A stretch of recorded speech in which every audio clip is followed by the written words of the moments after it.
Wakenya hamjambo. Hamjambo tena. Mimi nimerudi hapa kwa sababu ya mambo yenu ya stima na mambo ya maji na mambo ya barabara. Ni kweli si kweli? Mimi nilikuwa nimeweka mpango wa hii finance bill, lakini hawa wakaleta kisirani, hiyo mpango ikaanguka. Sasa nitazungumza na huyu mjumbe wenu. In another 1 month tutaweka sasa 12.5 billion ili hawa mama mboga na hawa watu makanga na hawa vinyozi na wale wabeba na hawa vijana hawa, ili wote waweze kusaidika kutoka kwa muradi ya hii serikali yetu. Ni kweli si kweli? Sijui kama tunaelewana. Hii barabara yenu ya kutoka hapa KICC kuenda mpaka accountability, kuelekea mpaka transparency, hiyo barabara tayari nimeweka 10 billion. Contractor alikuwa ni mkora kidogo, sasa nimeondoa huyo contractor, nitaleta mwingine. Kwa hii finance bill inakuja sasa, nimetengeneza serikali ya watu wote. Nimetengeneza broad based government ya makabila yote, ili kila mtu katika taifa letu awe na mtu wa kabila yake wa kumtafutia kazi na kuiba mali ya umma. Sijui kama tunaelewana. Nyinyi watu wa hapa KICC mnasemaje? Situendelee na hii mpango? Situfanye hii kazi? Salale. Kweli nyinyi ni watu mmejipanga. Ladies and gentlemen, when I began my journey of seeking accountability and good governance, I never thought I'll be here or even to address you.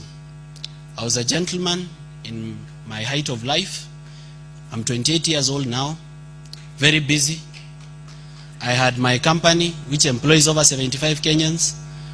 I had work to do, and a lot of it. I was not idle, but there is a higher calling. In this life, you reach a particular point where you have to do something that is beyond you. When you have to do something where you don't benefit in person. When you do something which is about other people. And it has cost me a lot. As I stand here today, I've had threats to my life. I've had threats to the life of my family. I've had salutes from DCI hung around my home with unmarked vehicles. I've had people try to track my phones, to hack my phones. I've had people searching my IP address when I'm browsing. I've had to change cars. I've had to get out of my house in somebody's boot, the boot of a vehicle.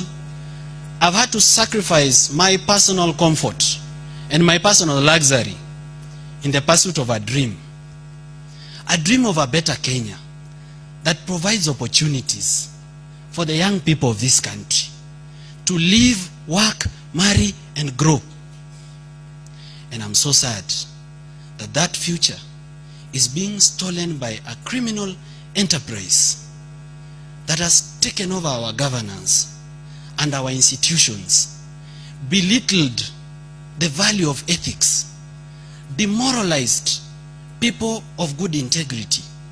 They have made a mockery of public funds, pilferage, wastage, corruption. They don't do anything if it doesn't benefit them. They don't do anything if it is not associated with their stomach. So sad that to this extent, they still try to lord over us and call us our children. We have heard you.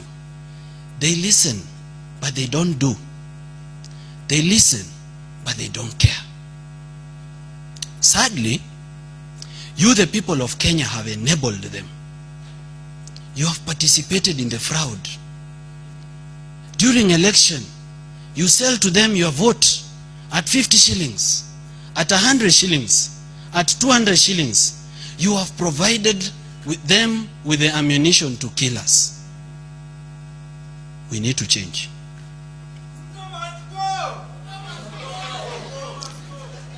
We need a complete overhaul of our society. We need to restore ethics. We need to restore the value of education. We need to restore the dignity of the African girl. We need to restore the dignity of the African boy. Right now, our girls are selling their nudes on strip chat and on OnlyFans for perverts to watch, just because they've lacked opportunities to grow in this country. Parents are selling land, animals. They are selling inherited property to take children to school. For what? For them to come out here and be useless? We have millions of youth, well educated, but without opportunities. Where do you want them to take their brains? If the Gen Z stop being a problem to the government, they'll be a problem to me and you. You will not walk around town with a phone. You will not have money in your account because they have the IT skills and they have no food.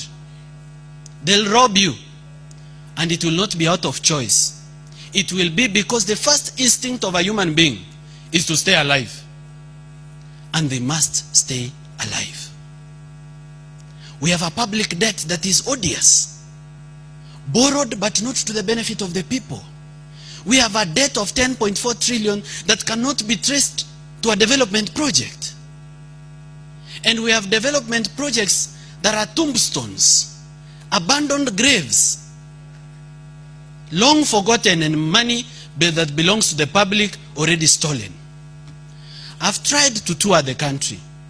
I've gone to 19 counties. I began in Machakos, where I toured the Devki Kinani Road, allocated 1.78 billion Kenya shillings. Already certified 456 million for payment. Nothing but dust and desperation. To make it worse, the governor of that county lives on that road. I toured the Olkejuado University, which was launched in 2018. To date, it's like a game park. Grass and nothing but nothing. A multiplication of 0 raised to power infinity. In fact, you know, because criminals are leading our country, I expect that money will be stolen. But I don't expect that even the gate that was there on the day of the launch has been stolen. The fence is missing. I went to Ngong Stadium. Millions of money allocated. 50 million already paid to a contractor. Nothing. I went to Muranga County, Kigumo constituency, Ikumbi Road.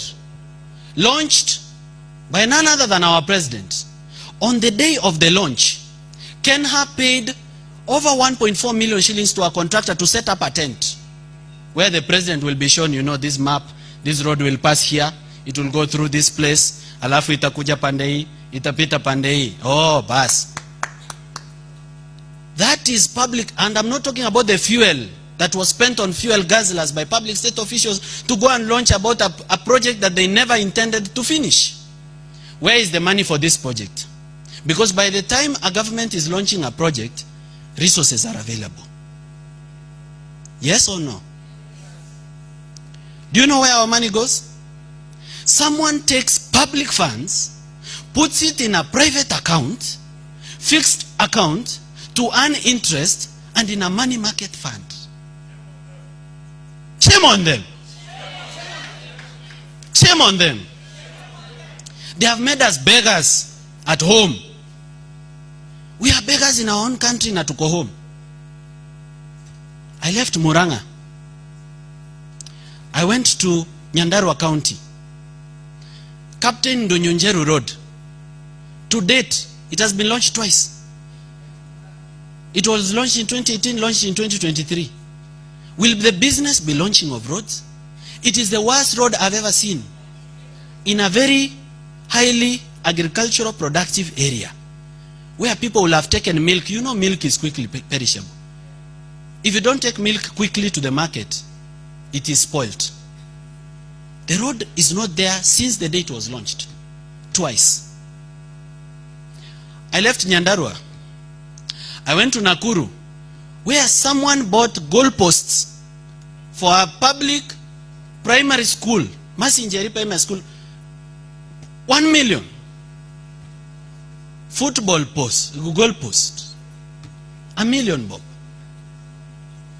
I mean, talk to me like I'm a 2-year-old and tell me if we are not living in a crime scene. This is a crime scene. This country needs to be shut down for innovations. Even if we keep talking about good governance, this country is a criminal enterprise. I went to Asingishu, Kipkaren Dam, water treatment plant, allocated 1.182 billion from the African Development Bank. Already, a contractor called Mashiri has been paid 767 million. There's no water. And the residents of Eldoret have been told they are now a city. Yet they have water rationing. There is a time during the week when water has to be shut off, just because there is not enough water. And there is a project 7 years ago launched that's supposed to bring 23 million liters per day into Eldoret town. That money has been paid and is nowhere. Then someone says, huyo contractor alikuwa ni mkora, sasa nitaleta mwingine.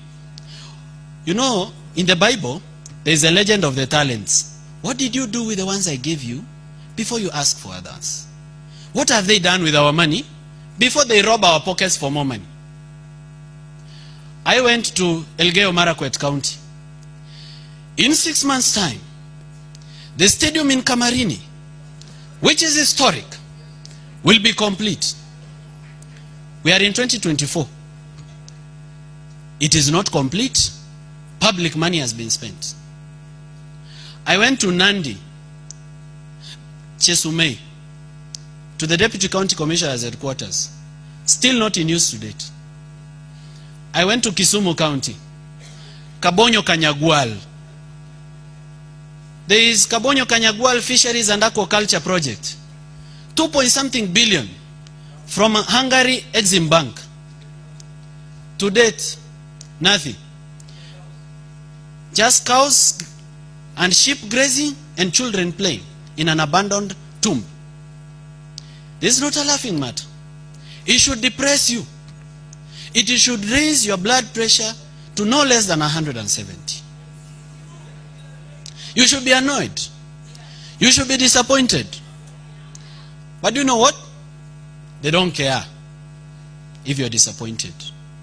They operate on 3 principles: weaponized incompetence, emotional fatigue, and Stockholm syndrome. They weaponize incompetence by doing the bare minimum so that we expect the least. Then they make sure every day we have one corruption scandal for dinner, so that we are emotionally fatigued. Because when you go through pain every day, it reaches a point when you are fatigued with pain. Then from there they kick in the 3rd strategy, Stockholm syndrome, where now we, the abused, are developing sympathetic feelings towards the abuser. Maybe they are not the problem. Oh, but ni mtu wetu. Siwezi, ni mtu wetu. Situko kwa serikali. Udhamaki ni wetu. The kingdom is ours. Hii serikali tuko ndani 100%. Tuko broad base, si ndio? This is a broad base, a bread based government. This is a government of a collusion of politicians in government and opposition to completely annihilate and finish their population. Now I wonder, when we are all dead, are they going to govern over graves? Who will they show off their wealth to? Because you know, wealth is only sweet when you can show it off. So when we are dead, who is the audience? To whom will they show off their 14 million and 17 million watches? To whom? When we are all dead. We must take back our country. This is a call for everyone. This fight is not for the poor. In fact, the rich have more to benefit from this fight. They should join us. They should provide the resources. Don't just abandon the Gen Z who have no money for cash bail. They are the only ones fighting in the streets. They are arrested by police. They can't even afford cash bail. They are wallowing in industrial prison. We have people of means and ability in our country who hate what is going on. They should come and defend their nation. Because when our economy improves, they will do better than they are doing now. They will enjoy their wealth better. If you're running a business, this is a moment for you to remember that we are your customers. And if we don't have money, we will not buy. Therefore, you should care about where we, our customers, are going to get money from. We are having an affordable housing program, which is affordable to no one. May I see by hands how many in this room can afford a bed sitter of 1.7 million in Kirinyaga?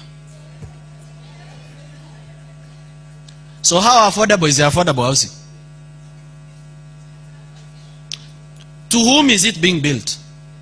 I was in Makueni County to see the water stadium, which has been built with public funds. 100 and something million already paid to a contractor. Next to water stadium, before they even finish what they were already doing, they have cleared the bush, they have marked it, they have put the tombstone where the president will come to launch the project. They want to start affordable housing. Next to that affordable housing, there is another affordable housing that was built in the previous government. Incomplete, over 20 flats. 20 flats with units inside them. 1, 2, 3, 4, 5, 6, 7, 8, 9, 20 flats. The roof is caving in, the walls are cracking.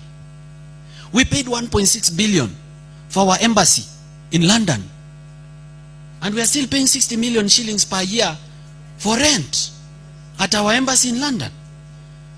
I need to go to Pakistan, to Islamabad, where we've paid over 415 million for the High Commissioner's residence that is non-existent. Just cracked walls. Isn't it disappointing? This is a crime scene. This is economic terrorism. And we are just supposed to sit and watch. I'm 28 now. By the grace of God, if I'm supposed to get to 90, for how long do you expect me to watch this rubbish? It has reached a point when I must sacrifice my personal safety and not care about the consequences and say the truth as it is, unfiltered, without fear, with the hope that Kenyans are behind me, that they will not abandon me, that they will stand with me at my hour of need, and if I go missing, they'll stand with my children. Please,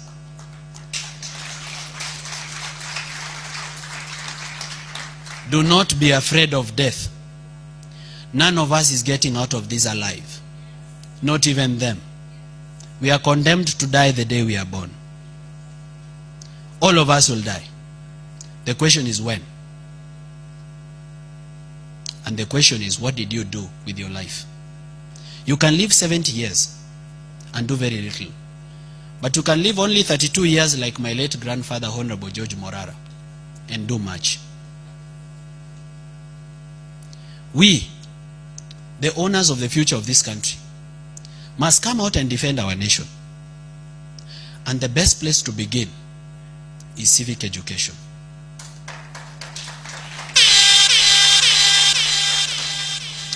Without everyone on board, Kenyans, we've lost it. We must find a way to bring everybody on board. Rich, middle class, or poor. Employed, unemployed. Entrepreneurial, non-entrepreneurial. Interested in politics, disinterested. Kikuyu, Kamba, Luo, Luya, Taita, Mijikenda. We need everyone on board. We need a resounding majority to say no. That is the only way we'll bring back our country. Right now, a majority of our country has political illiteracy. They can be hired for 50 bob to shout at rallies and say, tunakushukuru sana, sisi watu wa hapa, kweli bila wewe hatujui tungekuwa wapi. Umetusaidia na umetutetea. Umetuwekea mtu wetu katika serikali. Sasa tuko na imani kwamba mambo itafanyika. Can I ask you something, audience? You saw the net worth of cabinet appointees. Why would a person with a wealth of 2.2 billion want a job that pays 1.4 million per month? Yet, even if he earns a salary every day from now up to 2027, even if we add allowances and say we'll earn 2 million, it is 72 million. What is this incentive? What is this love they have for this country? Wow. Exceptional. They love us so much. They cannot believe we are suffering. They would like to help. They would like to do everything in their possible power to assist us. But no, they don't. They are coming to enrich themselves, to enrich their families, to buy gifts for their girlfriends with our public money. I wish they would invest the money they steal in Kenya by building industries and building houses so that people can have jobs. But they take our money to foreign accounts. They take our money outside the country. We lose. We never gain. Kenyans, you might not be me. You might not have the platform that I have. You might not have the following that I do. You might not be as eloquent as myself. But the little that you do, in the space that you occupy, together, it counts for much. You may have only 100 followers. Okay, you may not even have a social media account. But if you speak to your family, speak to your children, speak to your in-laws, speak to your friends, speak to someone that you meet at the matatu, on a date with your girlfriend, talk about good governance. Spare 5 minutes out of the date to just talk about bad governance and how our country is headed in the wrong direction. Make sure this message reaches everyone, including those who are disenfranchised, in informal settlements, in villages. They've been taught to be obedient to a lie. They are subservient and submissive to a lie. Teach them that corruption affects them. Let them not think that corruption belongs to the TV and the people in Nairobi. Let them know that down in the village, right where they are, there could be a milk cooler 100 meters away that was provided under the small-scale farmers industrialization program that has been stolen right next to their doorstep. Let them know that this road where someone died because they could not reach hospital to deliver on time could be fixed. And as a matter of fact, 1.2 billion was allocated for that road. And someone is enjoying it. There will be no peace. There will be no peace for the wicked. Yeah. There will be no peace in Kenya for the wicked. The wicked shall suffer. They shall not have peace. In their big mansions that they've stolen with our public, but they will not sleep. In those beds that they've imported from abroad, instead of promoting local carpenters, there will be no sleep. They will chase ghosts. They will have insomnia.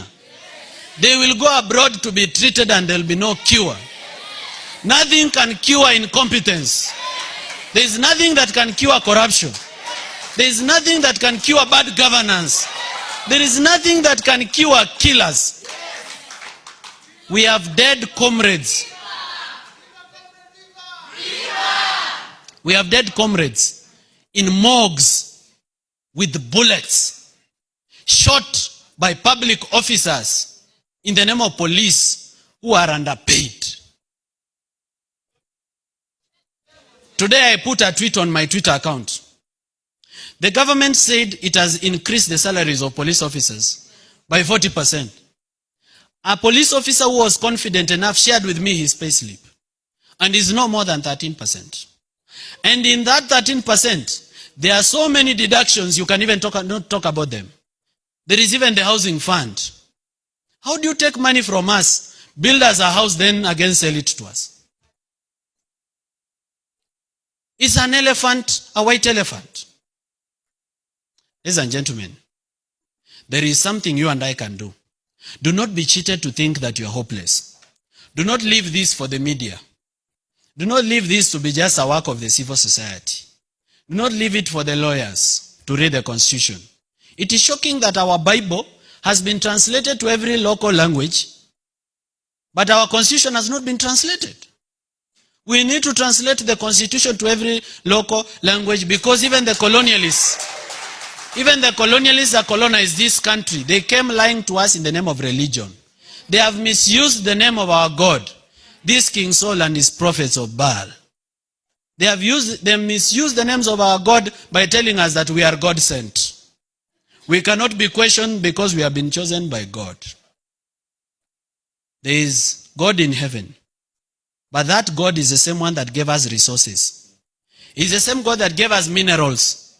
We have gold, we have oil, we have chromium, we have uranium that is not to the benefit of the people of Kenya. It is being mined, taken abroad as soil. They say we are taking soil samples for clinical research, for geospatial research. Yet they are taking our gold, and we are using to launder the proceeds of crime.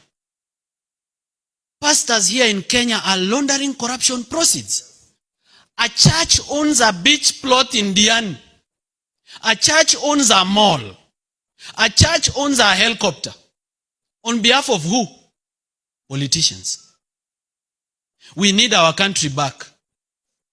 Ladies and gentlemen, I'm passionate about the subject of good governance. I could speak on and on, but limited am I with time. Let me leave you with this. Mimi nataka niwaeleze hivi, na nataka mnisikize vizuri. Kwa hii mpango yetu, sasa tumeweka pesa ingine. In another 6 months, nitazungumuza na huyu mjumbe wenu.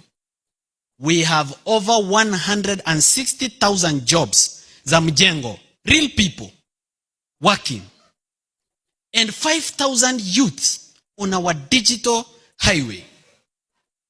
I spoke to the ambassador. They are providing 20.5 billion ya hawa wakulima hawa, ili hawa wote waweze kusaidika kutoka mpango wetu huu katika serikali yetu hii ambayo tumeleta watu wote pamoja ili tuweze kuwa na maendeleo. Ni kweli si kweli? Salale. Kweli nyinyi watu wa KICC mumejielewa.